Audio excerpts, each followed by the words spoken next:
Le déclin intellectuel n'est pas annoncé par un cri, mais par un glissement doux, presque invisible.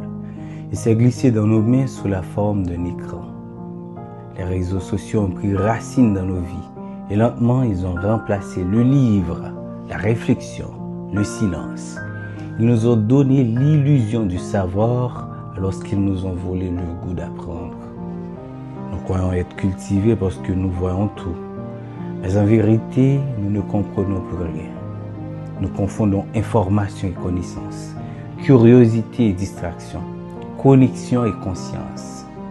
Nous nous croyons éveillés alors que nous sommes plongés dans un rêve collectif, un rêve où tout est image, un rêve où tout est apparence.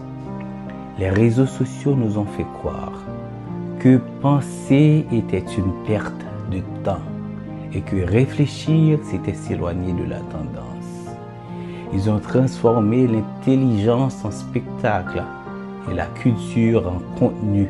Nous consommons des émotions comme on consomme des friandises sans jamais nourrir notre âme et fortifier notre esprit.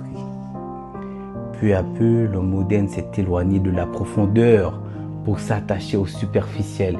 On ne contemple plus, on scrolle, on ne médite plus, on réagit. On ne cherche plus la vérité, on cherche la visibilité.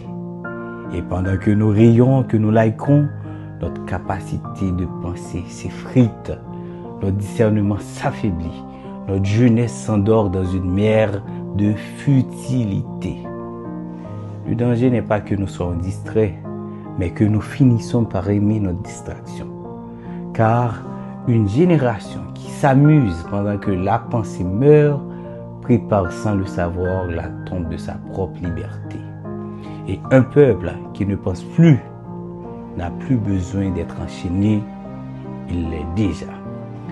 La vraie révolution ne se fera pas avec les écrans, mais par les esprits qui auront le courage de s'en détacher pour devenir maîtres de leurs pensées, architectes de leur destin et gardiens de la lumière intérieure.